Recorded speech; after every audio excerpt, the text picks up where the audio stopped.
Hello, everybody, and welcome to League Bound. And today we are doing another edition of a mock draft. This is kind of a shorter version, though. The lottery was earlier today, and the Washington Wizards have the first pick. And I'm very happy for them because this is a team who's kind of added some young pieces. They had Alex Sarr, who had this with the second pick a few years ago, but now in this draft they get another potentially franchise-changing piece. But yeah, we're going to go through and just kind of do the lottery today. This is a little bit different from how we would normally do it. It's not going to be like a full edited version, especially with the combine this week. And there's probably going to be a lot of news and intel that comes out after. But we still wanted to give you guys something with obviously the order being out now. Cameron and Jake, how are you guys feeling today? I'm feeling good. It was an exciting lottery. It was a lot of high stakes stuff going on. So I'm excited that we finally know the order and we can get to matching players with teams. Yeah, we saw some teams rise that really needed something. Like we saw Chicago get up inside this top four, Memphis landing inside the top three, but then some teams that I think maybe most needed to be in that top spot or at least in the top three did not end up getting there. So I'm excited to see what this mock has in store. All right. Yeah, should be very exciting. Jake has the first pick. We're doing the ESPN NBA Draft Simulator. A lot of other content creators have used this, and for this, we figured we would use it. Jake has the first pick, Cameron has the second, and I have the third, and we'll kind of just keep that format throughout the rest of the lottery. So, Jake, for the Washington Wizards, who will you be picking? This is kind of a toss up. I think everybody knows it's between AJ DeBonsa and Darren Peterson. And with it being on the night of the NBA draft lottery, this is a pick that's being made before all the intel and all the insiders kind of get the scoop on where is Washington leading up to the draft. So I think on this day right now, I'm going to stick with AJ DeBonsa. I think he fits on the wing alongside those new pieces that Washington has brought in Trae Young and Anthony Davis. That future is still kind of up in the air. What are they going to be able to produce with that potential big three alongside AJ DeBonsa? But he was phenomenal as a freshman and definitely deserves a top pick nod. Yeah, with the number 2 pick, I have the Utah Jazz. I think this is pretty chalk. I think they could like potentially, if they're like super duper fit lock, they could do something weird. But I think they go Darren Peterson here. Just all around like professional guard at 18 years old. Um, I don't. The fit isn't exactly clean, but I do think with Keontae George's like increased passing ability last year, I think it can work. So I'll go Darren Peterson.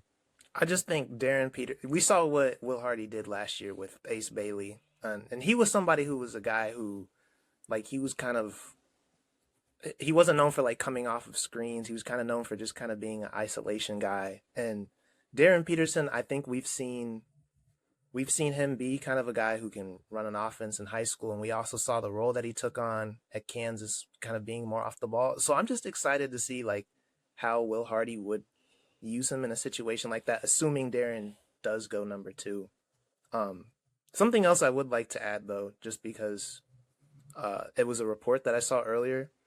Washington is there, and obviously that doesn't mean that they're gonna shop their first pick or that they're gonna trade their first pick, but there was a report saying that they were gonna look at like offers and see if they could flip that into maybe some more picks, as well as kind of getting one of the other top three or top four, if depending how you view Caleb Wilson. So there could be some interesting movement on trade night or before that day, particularly with Washington. So that's something to monitor. But with the third pick here, I think I'm gonna go Cameron Boozer. Um, I think the idea of him paired alongside another kind of front court stalwart than Zach Edey, that I think if you have a chance to bolster your front court immediately, because that's something I think a lot of NBA teams, that's kind of the area where they can't really get over the hump.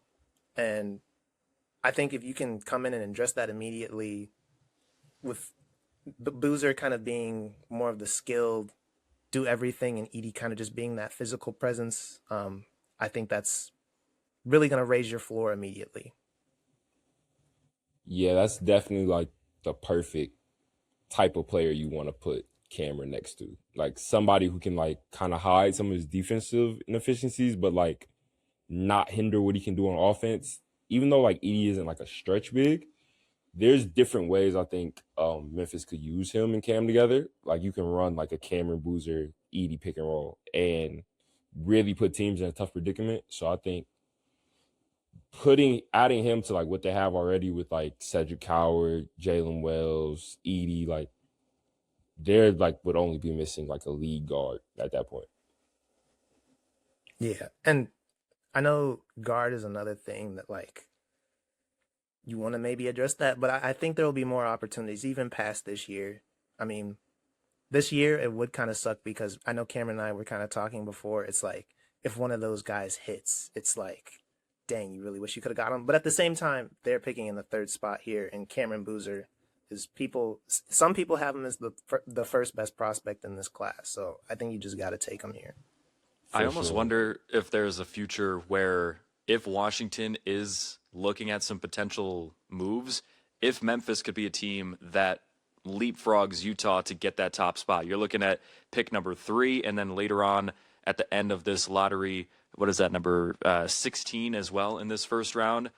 They've got a couple pieces in this first round that I feel like if you're coming away with a Cameron Boozer and another valuable piece at the middle portion of this first round, maybe Memphis throws in one of their young players. I don't know if that's really a bad move for Washington. You've already got those two guys, like we mentioned, in Trae Young and Anthony Davis. You've got Alex Sarr. You don't necessarily have to go Cam Boozer if you trade down to number 3, but that's something to consider as well, I think. Yeah, they're in a weird spot because like while I could see them doing like they certainly have the assets to do it with like everything they got in the Bain trade and everything they got from trading Jaren Jackson. However, I just think like most teams probably evaluate these guys like really closely. I just wonder how much they would be willing to give up to move up in the 3. I think if somebody moves in the 3, it'll probably be somebody like outside of the top 3 that moves in. Just because if you're there, how much were you really willing to give up? Like, because then the trade starts to can look wild. Like Cameron Boozer and let's say Jalen Wells and somebody else for AJ DeBansa is like you might get the guy you want, but you could end up being wrong, and then the trade looks really, really bad. All right, so here at number 4, Chicago Bulls, a team that rose quite a bit in this lottery. I think this one's pretty obvious. Caleb Wilson is the best player on the board at this point, and he was amazing to watch at North Carolina. So for Chicago, they need a player that's going to kind of ignite the United Center and just be an every night type of dominant force, and I think he could do that. Play him alongside Modest Buzelis as 2 really good rim attackers, and then figure out the 5-man spot and see what you got in that front court. Yeah, I just want to give a shout out to Chicago because I think they have kind of been in probably the worst position you can be in, where they're like kind of trying to compete, but also don't really have the pieces to do it, and they're not trying to like fully rebuild. And now, obviously, they fired some people, brought in a new, I forgot like what his title is, but they brought in Bryson Graham. They're gonna hire a new coach, and Caleb Wilson, along with Mattis Buzelis, they can kind of be the ushering into a new era. And Wilson, I think he has probably some of the best highlight tape in this class, but I think there's really some upside there that can make him probably one of the most fun prospects in this class. Yeah, I think he fits a lot of what they like to do in Chicago. Like they're a really get out and run team, and he's going to be like really, really effective in transition. Like he dunks it like he's trying to tear the rim off every time. He runs really good in transition. The defense didn't really show at North Carolina, but he has potential to be a good defender. I think this gives them like a really tall, athletic team. So I think he's probably kind of like the ideal fit, to be honest. I think also the playmaking that he has. I mean, he showed a pretty good level of passing ability at North Carolina. And we know Modest Buzelis with the ball in his hands can be pretty dynamic. So those two kind of from the free throw line and below, when they are in attack mode, there's going to be some trouble for the Eastern Conference, I feel like. Up next, I have the Clippers at 5. I do think this is like to be completely honest, I think this is like a clear trade down spot just because they don't have any of their picks moving forward. And with the potential investigation, they might lose even more picks. So I think you probably try to get as many assets as you can for this, and still like take a player, but like probably would look to move down. But if they're staying here, the best players available are guards. I think the one that fits them best is Keaton Wagler. I don't really know if you can play Flemings or Acuff next to Garland, so I think I'm going to go Wagler here. Yeah, I think if they do draft Wagler, like to me, like if they use that pick, he just makes the most sense because it's like one, they have Garland, like you mentioned, but it's also, I think of kind of all the guards that are available to me, I think he's kind of like the easiest to project like on and off the ball just because the shooting ability he has. And like, I think he's probably the bigger guard, probably one of the bigger guards that's available here. Like height wise, I mean, and just the skill set he has, I think it just makes him easily, it gives him a lot of agency. I mean, I guess maybe you could make the same case for Mikael Brown, but I think he's kind of, if you want to get up the most out of him, I think he's a guy who just you kind of want as your lead guard.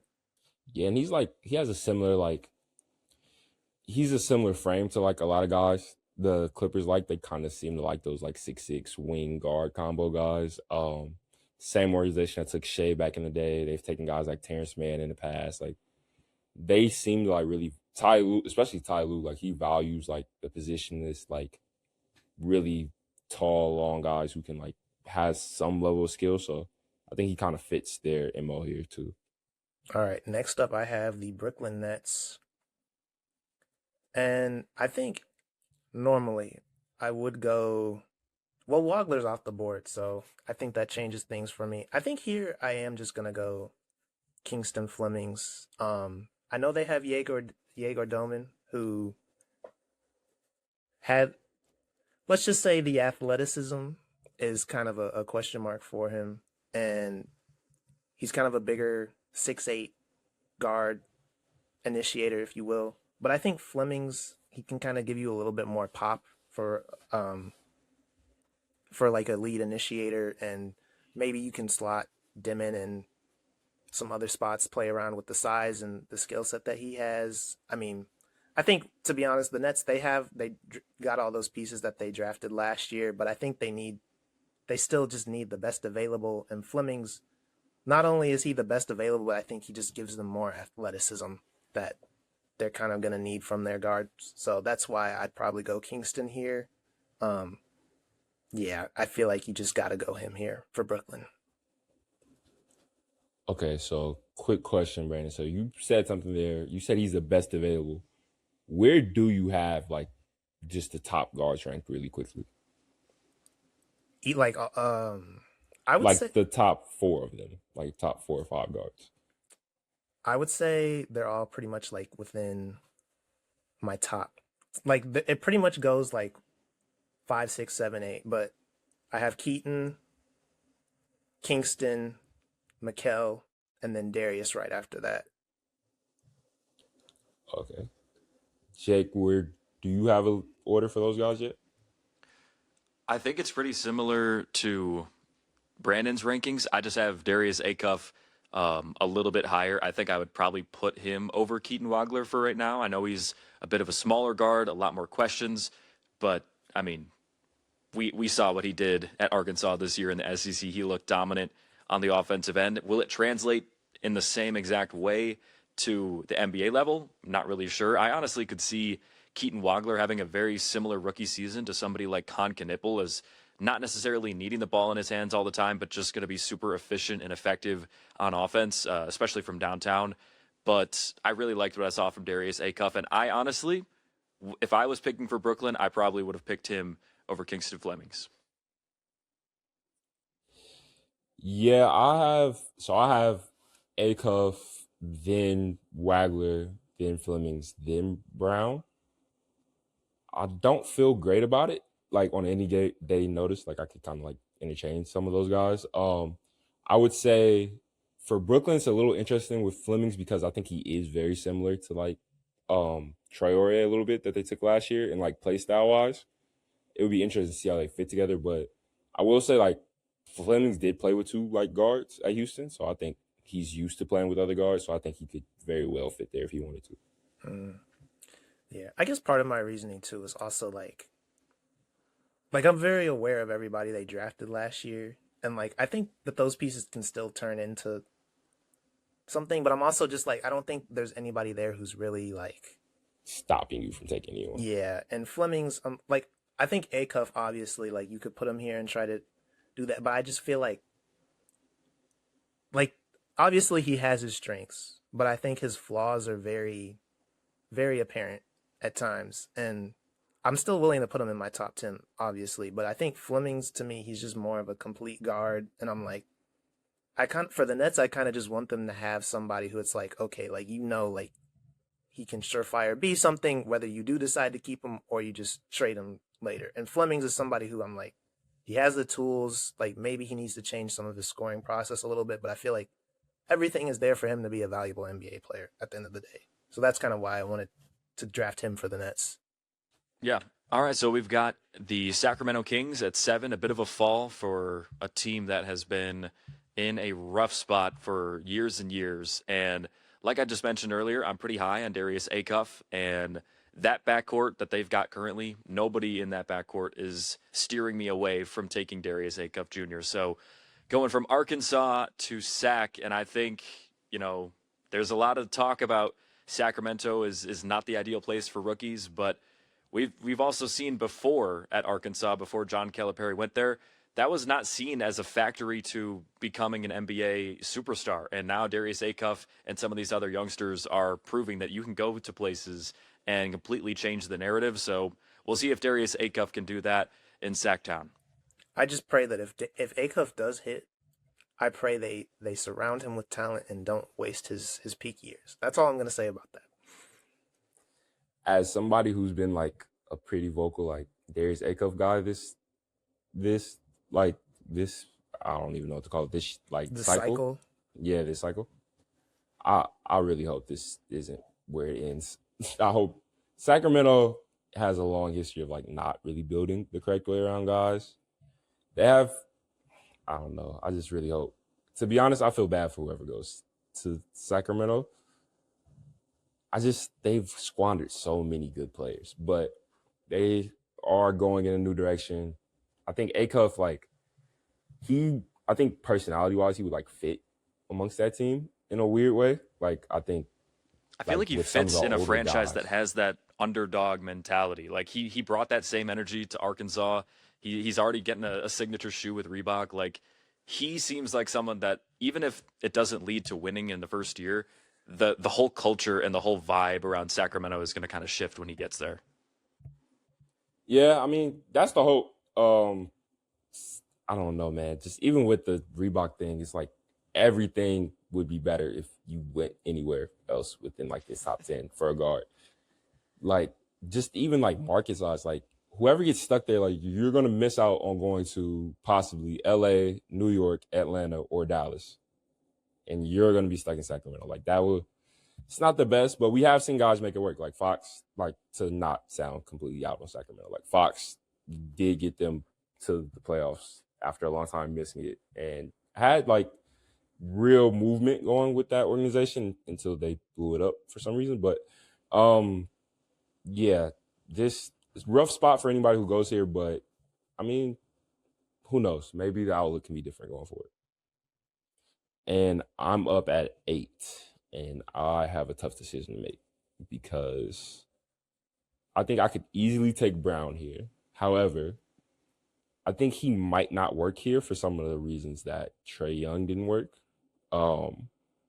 Mainly because I think the Hawks have built like something real around like the defensive identity they have. And I don't know how quickly he would be able to adapt to that. And there's another guy I really love the fit with. I really love Ademar. And I like the fit with Atlanta here at 8. I think I'm going to go Brown, though, just because if I was the GM, I just could not pass up on that type of talent. Like, if he hits, it's going to be at an insane rate. And I guess if he doesn't, I get fired. But I'll go Michael Brown Jr. Yeah, I think I mean, I know you brought up the issues with Trey Young, but I still like that what that could turn into, in theory, just because he's not as small as Trey Young. I mean, I don't think he's still kind of like a defensive issue if we're being honest where he's at now. But I mean, I think he can if you can really get him to buy in on that end. I think he does have the tools to be somewhat of a disruptor. But it's like the issue is you just have to get him to buy in, and I know it's tough to do that when like they haven't historically done that. But at the end of the day, he shoots, play makes. Like you could have him coming off your bench. Like I still think there's some pathways to make that work. And hey, like if he does turn into a star, you have that as well. Yeah, I just feel like I'm kind of mixed about necessarily taking another guard. I kind of like how their team's constructed at the moment. Like I like the Jalen Johnson having the ball in his hands as much as possible, and then like you have Nickeil Alexander-Walker to kind of like take shoulder some of the load, while adding like another guy. Like I wouldn't be against. However, I just wouldn't want to change like that defensive identity of the team. And like while he showed at times, like there was a few games this year where he was like active with his hands and he could get in the guys and like get steals. I think overall his defensive tape was like pretty poor. And like he is bigger than Trey Young, so like you kind of already start at an advantage. But I think like in just so many ways he was not locked in the defense this year. And I don't know if like you add him there, you're taking the ball at Jalen Johnson's hand and you're kind of changing like if he starts, like I think to justify taking him here, he needs to start like fairly early. And I think that takes like some of the defense away. I think it's just like kind of double negative. But if he hits, it's just such a positive. Like if he can guard, then it's what you envision Trey Young would be with this lineup, and it's just like the perfect fit. So it's just kind of about whether or not you can get him buy-in. Okay. Next up, I have the Dallas Mavericks, and here I feel like the natural thing is to like pair a guard with Cooper Flag. But here I think is kind of where there's still one guy I really like, but even then I'm like here is kind of where I start to prioritize somebody else. And for me, I think that's Yaxel Lindeborg. I mean, to me, like Cooper Flag, he's already kind of this your franchise leading piece, but Yaxel is another guy who I'm like confident is going to be like at least a solid NBA role player. He can shoot, defend, dribble. I mean, like he's kind of he's older, and I know people use that against him, but he's kind of like the ideal model for what you would want in a role player. And I just really like the idea of him kind of paired alongside another superstar where it's like he can kind of come in right away. I feel like when you have Cooper on your team, like obviously in the Western Conference, this team is always going to be a tier below, but like they can come in and try, like just start kind of competing right away and just seeing what it looks like. And plus, like these are two pieces that I feel really comfortable can just be cornerstones in the long term. I think there's obviously some other guards who could be pretty nice fits here too, but at this point, I think I just want pieces that can hit to pair alongside Cooper, and Yaxel is one of them. I think he fits like what a Masai looks for a lot, like the long, athletic, like versatile guy. I do have like real concerns with the age. It's like I feel like it's almost stupid because like I feel like I have the concern inside the top 10, but like after that, it's like the value proposition changes a little bit for me. But I just think with some of the guys left, he's old, man. Like he's like our age. He's old. That is true. That is true. You saying we're old, Cam? For like a guy like compared to the other guys in this class, I feel like he's 4 years older than like anybody we've taken so far. He's definitely Unk status if we're being real. Like just genuinely. Like in terms of NBA. But yeah, I think another player too who the two other guards I was thinking here is like Braden Burries and LeBaron Philon. Just because Philon I think is the guy who I'm highest on.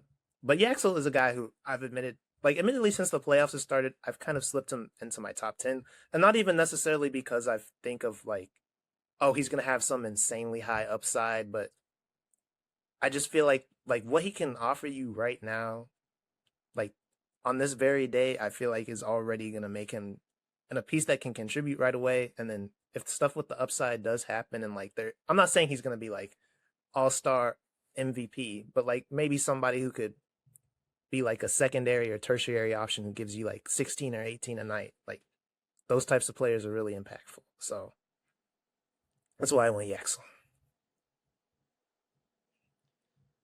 All right, so coming into the first pick of the 10 to 19 range, outside almost of the top 10, but I think just sneaking in there for a guy that was projected maybe higher up in the lottery during the preseason, I'm going to go Nate Ament for the Milwaukee Bucks. Turned his season around kind of in the later portion of the SEC season under the Tennessee Volunteers, and I think the big question throughout the entire offseason, it was a big question in the regular season leading up to the trade deadline. What is the future of Giannis Antetokounmpo?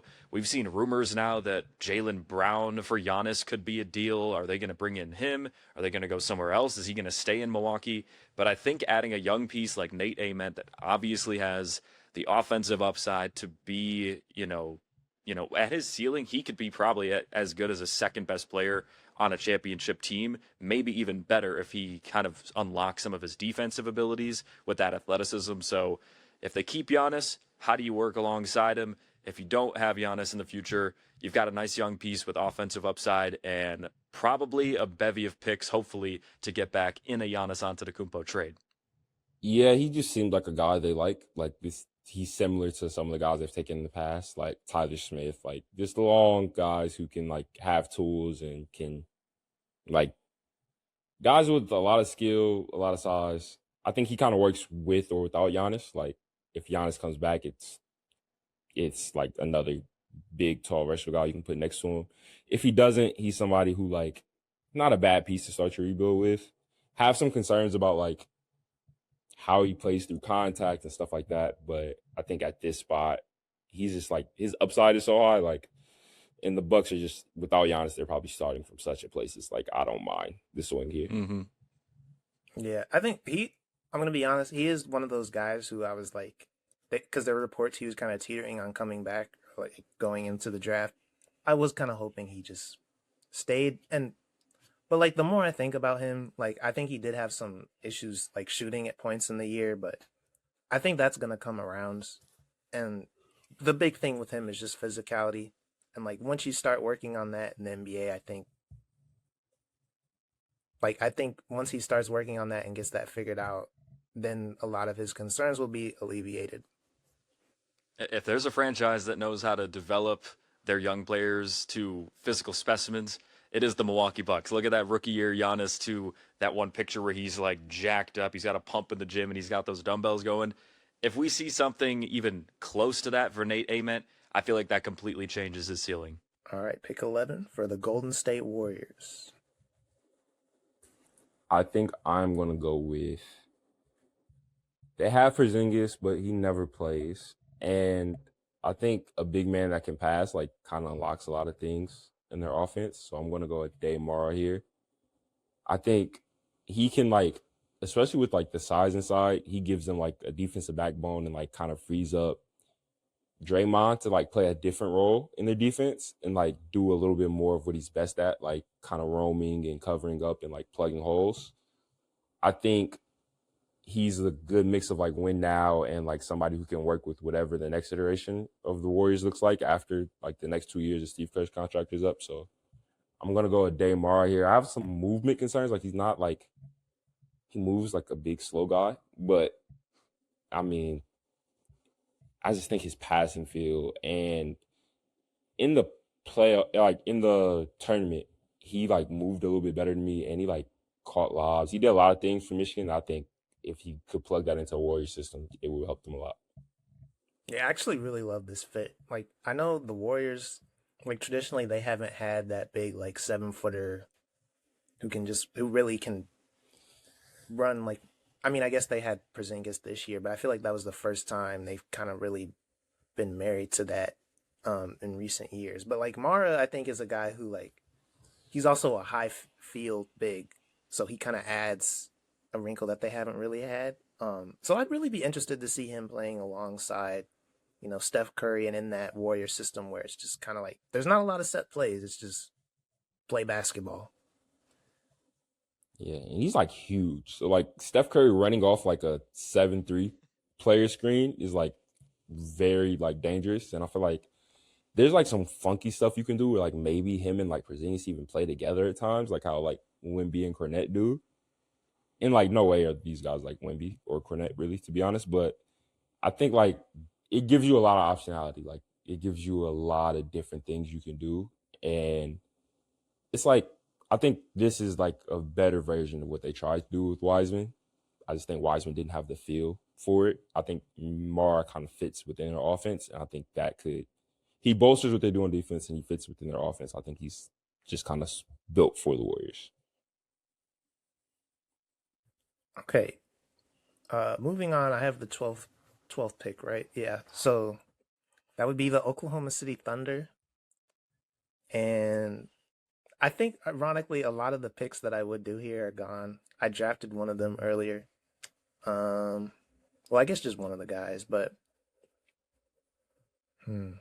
I think for me, I am going to go Dalen Swain. I think we might have somebody when we had the Thunder in our last mock draft, somebody took him, but I don't know. I think of everybody left, Dalen Swain is just kind of that guy who he can dribble, defend. I mean, the shoot is still a work in process, but like he can create his own shot. And I think he can. I think he's somebody who the Thunder could really work with and make something out of him. Like just have another bench piece who, as we've seen in this playoffs, can come and just randomly give you 20 points at some point down the road, which is just stupid. But anyway, yeah, Dalen Swain, I think he makes sense for the Thunder. It might be a little bit of a swing. I'm not really sure where he's at in like consensus boards right now, but I feel like for me, anywhere in the 10 to 20 range, I feel like is kind of appropriate for him, to be honest. So, Dalen Swain, you are an Oklahoma City Thunder. Yeah, he's someone who like he fits a lot of what they like to do on the wing. He can score, he can pass really well. He's just like another, like you said, another one of those guys. Like if they get like you can just see him in like 2 to 3 years coming off the bench and scoring like 20 in a playoff game. It's annoying how many assets they have. And then like he would be like a really interesting fit next to like this like next generation of Thunder players that they're kind of building. Like you have guys like Topic, Sorber, and then you will be adding Swain to that. And those are all three like really high field passing guys. And like some of the stuff that bench unit, whenever like once the current bench guys like move on and like you can't pay them any longer, that bench unit would be like really interesting to run together. Like it's a bunch of guys who can pass and like make plays. And I think you've seen in this playoff like the importance of guys who can like move the ball and like handle it are like pretty high. So I think he fits along with what they've been doing to like build the next generation of Thunder players. All right. So here at pick 13, the Miami Heat, the team that's always teetering on the will we get to the playoffs, will we be a play-in team. This year they're picking at 13. And there's still quite a few players that I like at this point in the draft. LeBaron Philon is there. I think Hannes Steinbach is going to be a solid contributor as a rookie, just grabbing rebounds, scoring on, little Johnny on the spot type plays. But I think right here, I think an interesting potential reach, but joining that Heat culture of development, I'm going to go with Koa Pete. I want to see him play alongside Bam Adebayo. I know the spacing maybe in that 4-5, duo of them in the front court isn't going to be the best, but we saw Koa Pete be very impactful alongside an inside center like Mo Krivas with Arizona. What can he do now with the playmaking ability of Bam Adebayo and the development of the Miami Heat?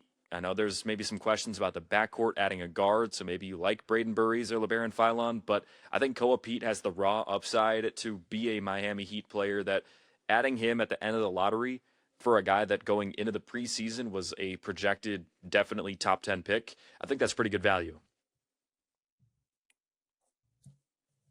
Yeah, I think Koa is somebody who like like obviously the physical tools you really really like, but wherever he goes, it's just like man, like how are they going to utilize him? You know, and I think the Miami Heat are no exception to that. But I mean, I think if anybody could find a way to make him work, I feel like the Heat are a team that could find a way just because of the grit, the hustle that he has. I mean, I think defensively, you would like to see a little bit more out of him.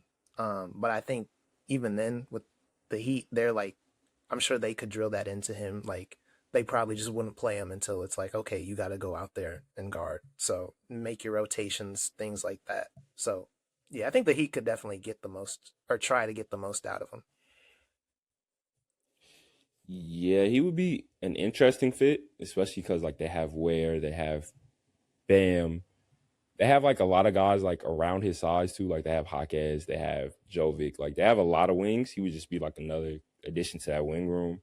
He does bring like something like a lot of those guys don't have though. Like he is extremely physical. Like comes from a family of like football players, and he's kind of built like them. So he would be interesting fit alongside them. It would be interesting to see what Spo does with that. All right. For the last pick, we have the Charlotte Hornets rounding out our lottery. Um, for the Hornets, I don't know what I want to do here. I don't necessarily think they need a guard, even though like Phylon is my best available at the moment. They have Kobe White, and I think that's like worked out pretty well for them so far. I think I'm gonna take. Hmm. Okay, so to preference this is before the combine, so I don't know anyone's medicals yet. I am scared of Quaintance, and I do think you can get like most of that with this guy. So I'm gonna actually take. I'll lie. I'm not gonna take that. I don't know what to do here, guys. So I was gonna take Morez, but however, I think if I would take a big, I would probably take Steinbach over him. However, I don't know if they necessarily need a big. They kind of have two bigs already. This is a weird spot with how this draft kind of fell, but I think just for the sake of time here, I'm gonna go ahead and reach a little bit. I'm gonna take Cameron Carr for the Hornets. I think he's someone who can. Yeah, I think he's somebody who can like come in and play like the Hornets style of basketball. Like he shoots threes, he runs, he's athletic, he's super fast. I think him next to like LaMelo would be like highlights for days, like him catching lobs. And I think he's like a real movement shooter. He can run like off pin downs. He just gives their offense like another player you have to worry about.